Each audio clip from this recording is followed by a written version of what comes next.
देखिए, क्लाइमेट को लेके जो सबसे बड़ा अग्रीमेंट हुआ था वो 1992 में हुआ था, जिसमें अमीर देशों की जिम्मेदारी सुनिश्चित की गई थी, क्योंकि उनकी उनके उत्सर्जन की वजह से ही आज हम ये क्राइसिस झेल रहे हैं।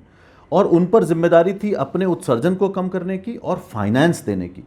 और शुरुआत के उन 20 सालों में उन्होंने कुछ नहीं किया, और जो पेरिस अग्रीमेंट हमने तय किया 2015 में, जिसमें ये बोला गया कि उनको कम से कम $100 बिलियन देना है 2020 से हर साल, वो लगातार फेल हुए हैं उस $100 बिलियन को देने में।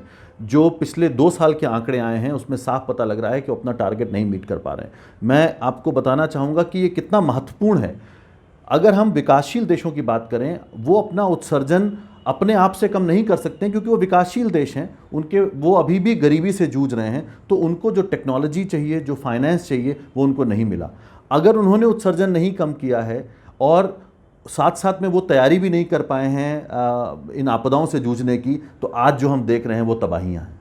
सो मिटिगेशन, अडेप्टेशन और लॉस एंड डैमेज एक दूसरे से जुड़ा हुआ है। एक में भी अगर एक्शन कम होता है तो दूसरी चीज़ पे उसका प्रभाव पड़ता है। तो अमीर देशों का अपनी फाइनेंस देने की जिम्मेदारी का ना निभाना, जो कि हम लगातार पिछले कई वर्षों से देख रहे हैं और हम लोग जा कर के उन पर दबाव भी बनाते हैं, उसका बहुत बड़ा प्रभाव आज आम जनता पे पड़ रहा है, क्योंकि हम वो लॉस एंड डैमेज झेल रहे हैं, वो तबाहियाँ झेल रहे हैं। देखिए, हालात पहले से थोड़े ज़्यादा मुश्किल हो गए हैं, क्योंकि जिस तरह से एनर्जी प्राइस, फूड प्राइसेस बढ़े हैं और जो इन्फ्लेशन है इस वक्त अमीर देशों में, उसकी वजह से भी उनका सारा ध्यान जो है वो इन्फ्लेशन को कम करने में है और नए एनर्जी सोर्सेज को ढूंढने में है, ना कि रिन्यूएबल एनर्जी की तरफ जाने में। जबकि होना ये चाहिए था कि हमें सौर ऊर्जा और जो विंड एनर्जी की हम बात करते हैं उधर जाना चाहिए था, जो कि स्वच्छ ऊर्जाओं के स्रोत हैं।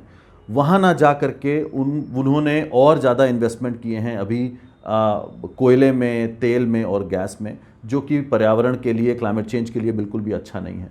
तो जब हम आखिरी ड्राफ्ट देखते हैं COP27 का, हम चाहेंगे कि उसमें ये स्पष्ट लिखा हो कि हमें फॉसल फ्यूल्स यानी कि तेल, कोयले और गैस से दूर जाना है। हमें रिच कंट्रीज़ जो हैं, अमीर देश, वो अपनी जिम्मेदारी निभाएं फाइनेंस को देने की, और ख़ास तौर से जहाँ गरीब लोग जूझ रहे हैं, जहाँ जो तबाहियाँ आ रही हैं, वो कैसे उससे उभरें, जिसके लिए हम लोग loss and damage finance facility की बात कर रहे हैं। उस पर एक अग्रीमेंट होना बहुत ही ज़रूरी है, ताकि हम एक होप का मैसेज भेज सकें जो लोग ऑलरेडी जूझ रहे हैं, कि हम आपकी मदद करेंगे जब भी आपको इन तबाहियों से जूझना होगा।